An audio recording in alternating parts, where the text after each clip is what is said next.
Welcome to exam materials. आज हम 15-16 मई के करंट अफेयर्स के बारे में जानेंगे, लेकिन उससे पहले आज हम जान लेते हैं कि आज कौन सा दिन है। आज है बुद्ध पूर्णिमा। तो आप सभी को बुद्ध पूर्णिमा की हार्दिक शुभकामनाएं। बुद्ध पूर्णिमा आज मनाई जा रही है। भगवान बुद्ध का जन्म 1563 ईस्वी पूर्व पूर्णिमा के दिन राजकुमार सिद्धार्थ गौतम के रूप में नेपाल के लुम्बिनी में हुआ था। पूर्णिमा का दिन बौद्ध पूर्णिमा के बौद्धों के लिए सबसे पवित्र दिन होता है। राजकुमार सिद्धार्थ का जन्म बौद्ध कैलेंडर और विक्रम संवत हिंदू कैलेंडर के वैशाख महीने की पूर्णिमा के दिन लुम्बिनी में हुआ था। उन्होंने बौद्ध वृक्ष की छाया में ज्ञान प्राप्त किया था और उसी दिन पूर्णिमा के दिन बोधगया में भी बौद्ध गौतम बुद्ध वे बने थे। और सत्य की शिक्षा देने के 45 वर्षों के बाद जब वे 80 वर्ष के थे तो उसी पूर्णिमा के दिन उनका कुशीनारा में निधन हो गया था। ये दिन दुनिया के भर के बौद्धों द्वारा मनाया जाता है। भारत, नेपाल, भूटान, बर्मा, थाईलैंड, तिब्बत, चीन, Korea, Laos, Vietnam, Mongolia, Cambodia, Singapore, Indonesia और श्रीलंका जैसे देशों में ये प्रमुख त्योहार है। बढ़ चढ़ते हैं हमारे पहले प्रश्न की ओर। देने के लिए भारत ने यूएन में कितने अमेरिकी डॉलर का योगदान दिया है? तो योगदान दिया गया है 800,000 अमेरिकी डॉलर का, यानी ऑप्शन नंबर ए हमारा सही हो जाएगा। भारत ने हिंदी में संगठन की सार्वजनिक पहुंच बढ़ाने के तहत संयुक्त राष्ट्र यानी यूनाइटेड नेशन यूएन को 800,000 अमेरिकी डॉलर का हाल ही में योगदान दिया है। हमारा अगला प्रश्न है, रमिता और पार्थ मकीजा ने मई 2022 में international shooting sports federation junior विश्व कप में 10 मीटर एयर राइफल्स मिश्र टीम प्रतियोगिता में कौन सा पदक जीता है? तो उनके द्वारा पदक जीता गया है और रजत पदक, यानी ऑप्शन नंबर ए हमारा सही हो जाएगा। हमारा अगला प्रश्न है, किस देश द्वारा थॉमस कप को जीत लिया गया है? तो थॉमस कप को जीत लिया गया है भारत के द्वारा, यानी ऑप्शन नंबर डी हमारा सही हो जाएगा। भारत ने हाल ही में थॉमस उबर कप फाइनल में 14 बार के चैंपियंस इंडोनेशिया को 3-0 से हरा के इतिहास रच लिया है। ये पहली बार है कि जब भारत थॉमस कप में चैंपियन बना है। खिताबी श्रीकांत ने निर्णायक मैच में जोनाथन क्रिस्टी को सीधे 2 गेमों में 21-15, 23-21 से हराकर प्रतिष्ठित खिताब अपने नाम किया है। थॉमस कप, जिसे पुरुष टीम चैंपियनशिप के रूप में जाना जाता है, ये एक अंतर्राष्ट्रीय चैंपियनशिप है और जिसमें बैडमिंटन वर्ल्ड फेडरेशन के सभी सदस्य देशों की भागीदारी देखी जाती है, जो कि खेल की विश्व शासी निकाय है। इसे क्रिकेट के विश्व कप से भी जोड़ा जाता है। चैंपियनशिप आमतौर पर 1982 से हर 2 साल में एक बार आयोजित की जाती है। इंडोनेशिया ने सबसे अधिक बार यानी 14 बार उबेर कप को जीता है, जो कि एक सबसे सफल टीम है। उसके बाद चीन ने 9 बार कप जीता है। इंडोनेशिया और चीन के अलावा जिन अन्य देशों ने इस कप को उठाया है उनमें मलेशिया, जापान, डेनमार्क भी हैं। और अब इसमें एक नाम और जुड़ गया है, वो है भारत, जिन्होंने अभी थॉमस कप को जीता है। बढ़ चलते हैं हमारे अगले प्रश्न की ओर। हमारा अगला प्रश्न है, कौन सा देश 2023 में दक्षिण पूर्वी एशियाई खेलों यानी SCA की मेजबानी करने जा रहा है? तो मेजबानी करने जा रहा है कंबोडिया, यानी ऑप्शन नंबर बी हमारा सही हो जाएगा। कंबोडिया ने 2023 में SCA खेल कंबोडिया में आयोजित होने वाले हैं और 2025 में थाईलैंड में होंगे। थाईलैंड किसकी राजधानी है? थाईलैंड की राजधानी कौन सी है? बैंकॉक में होंगे। और मलेशिया में 2027 में होंगे।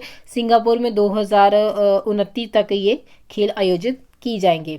बढ़ चलते हैं हमारे अगले प्रश्न की ओर। हमारा अगला प्रश्न है, हाल ही में त्रिपुरा के नए मुख्यमंत्री कौन बनाए गए हैं? तो वह मुख्यमंत्री बने हैं माणिक साहा, यानी ऑप्शन नंबर ए हमारा सही हो जाएगा। माणिक साहा ने अगरतला में राजभवन में त्रिपुरा के नए मुख्यमंत्री के रूप में शपथ ली है। विप्लव कुमार देव के शीर्ष पद से इस्तीफा देने के कुछ ही घंटों के बाद साहा को भाजपा के विधायक दल के नेता और त्रिपुरा के मुख्यमंत्री पद के लिए नियुक्त किया गया है। त्रिपुरा की बात की जाए तो सीएम का नाम आपको पता चल ही गया है, माणिक साहा है। और राज्यपाल हैं सत्यदेव नारायण आर्य। और लोकसभा सीटें 2 हैं, राज्यसभा सीटें 1 है। राजकीय पशु है फेरे का पत्ता बंदर और राजकीय पक्षी है हरा शाही कबूतर। तो ये थी त्रिपुरा से जुड़ी कुछ महत्वपूर्ण बातें। बढ़ चलते हैं हमारे अगले प्रश्न की ओर। हमारा अगला प्रश्न है, हाल ही में किसके द्वारा सार्वजनिक उपयोग के लिए राष्ट्रीय डेटा विश्लेषिकी प्लेटफॉर्म यानी NDAP लॉन्च किया गया? तो ये लॉन्च किया गया है नीति आयोग के द्वारा, ये ऑप्शन नंबर बी हमारा सही हो जाएगा। नीति आयोग ने हाल ही में खुले सार्वजनिक उपयोग के लिए राष्ट्रीय डेटा और विश्लेषणी मंच यानी NDAP लॉन्च किया है। मंच का उद्देश्य डाटा को सुलभ, इंटरऑपरेबल, इंटरैक्टिव, उपयोगकर्ता के अनुकूल प्लेटफॉर्म पर उपलब्ध कराकर सार्वजनिक और सरकारी डेटा तक पहुंच का लोकतंत्रीकरण करना है। और ये विभिन्न सरकारी एजेंसियों के मूलभूत डेटा सेट को होस्ट करना और विश्लेषण और विजुअलाइजेशन के लिए उपकरण प्रदान करता है। देखते लेते हैं हमारा अगला प्रश्न। हमारा अगला प्रश्न है, एप्पल को छोड़कर कौन सी कंपनी हाल ही में विश्व की सबसे मूल्यवान कंपनी बन गई है? तो वे बन गई है अरामको, यानी ऑप्शन नंबर डी हमारा सही हो जाएगा। सऊदी पेट्रोल कंपनी अरामको हाल ही में एप्पल को छोड़कर विश्व की सबसे मूल्यवान कंपनी बन गई है। टेक्नोलॉजी सेक्टर में सुस्ती की वजह से जहां एप्पल के शेयरों के दाम नीचे उतरे हैं, वहीं तेल की कीमतों में लगातार तेजी की वजह से सऊदी अरब की कंपनी में शेयरों में तेजी आई है, जिसके कारण ये विश्व की सबसे मूल्यवान कंपनी बन गई है।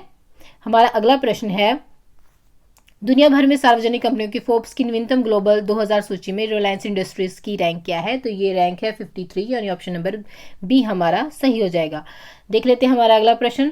हमारा अगला प्रश्न है, कैम्पबेल विल्सन को हाल ही में किस एयरलाइंस कंपनी का मुख्य कार्यपालक अधिकारी व प्रबंध निर्देशक बनाया गया है? तो वे बनाया गया है इनको एयर इंडिया का, यानी ऑप्शन नंबर बी हमारा सही हो जाएगा।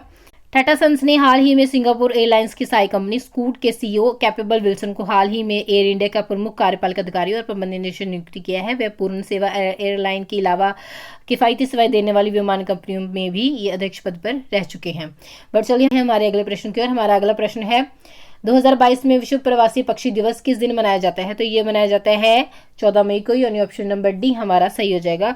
विश्व प्रवासी पक्षी दिवस मई के दूसरे शनिवार और अक्टूबर में दूसरे शनिवार को मनाया जाता है। 2022 के लिए ये 14 मई और 8 अक्टूबर को मनाया जा रहा है। ये दिन प्रवासी पक्षियों के सामने आने वाली समस्याओं के बारे में जागरूकता बढ़ाना है। इसकी थीम है 2022 की प्रवासी पक्षियों पर प्रकाश प्रदूषण का प्रभाव। इस दिन की शुरुआत 2006 में संयुक्त राष्ट्र यानी यूएनए के द्वारा की गई थी। हमारा अगला प्रश्न है, फोर्ब्स के द्वारा जारी सबसे ज्यादा कमाई करने वाले एथलीटों की सूची में कौन पहले स्थान पर आया है? तो वह रहा है लियोनेल मेसी, यानी ऑप्शन नंबर डी हमारा सही हो जाएगा। फोर्ब्स के द्वारा जारी सबसे ज्यादा कमाई करने वाले एथलीटों की सूची में 130 मिलियन अमेरिकी डॉलर की कथित आय के साथ मेसी पहले स्थान पर रहे हैं, जबकि लेब्रॉन जेम्स 121 मिलियन अमेरिकी डॉलर के साथ दूसरे स्थान पर और क्रिस्टियानो रोनाल्डो 115 मिलियन अमेरिकी डॉलर के साथ तीसरे स्थान पर रहे हैं।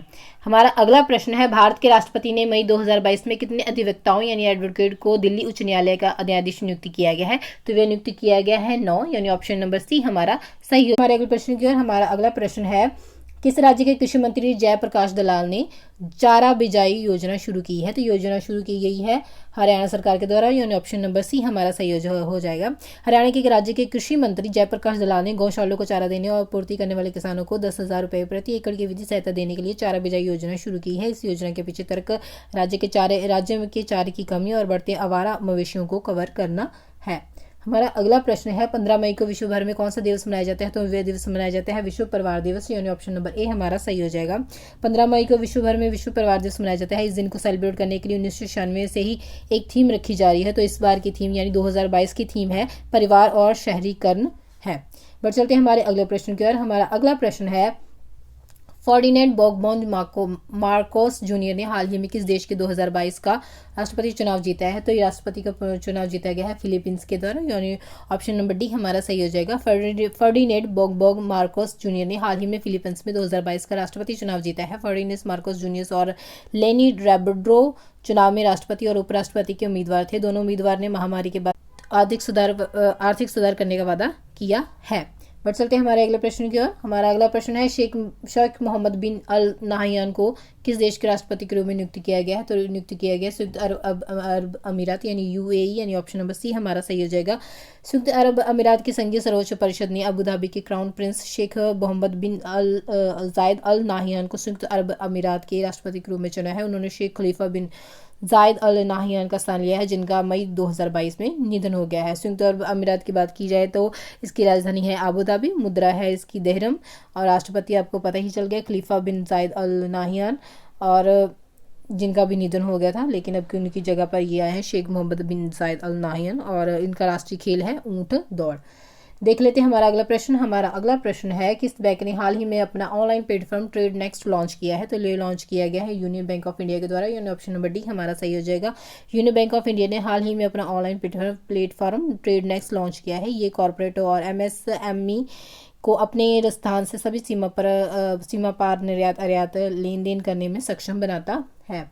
हमारा अगला प्रश्न है, भारतीय उद्योग परिसंघ यानी confederation of Indian industries CII के अध्यक्ष किसे चुना गया है? तो ये चुना गया है संजीव बजाज, यानी ऑप्शन नंबर बी हमारा सही हो जाएगा। बजाज फिनजर्व लिमिटेड के अध्यक्ष संजीव बजाज ने वर्ष 2022-23 के लिए भारतीय उद्योग परिसंघ के अध्यक्ष का पद ग्रहण किया है। वे टाटा स्टील के सीईओ टीवी नरेंद्रन की जगह लेंगे। भारतीय उद्योग परिसंघ की बात की जाए तो इसकी स्थापना हुई थी 1895 में और इसका हेडक्वार्टर नई दिल्ली में है। बढ़ सकते हैं हमारे अगले प्रश्न की ओर। हमारा अगला प्रश्न है, हाल ही में अंतर्राष्ट्रीय बौद्ध संस्कृति और विरासत केंद्र का शिलान्यास कहाँ पर किया गया है? तो ये किया गया है नेपाल, यानी ऑप्शन नंबर डी हमारा सही हो जाएगा।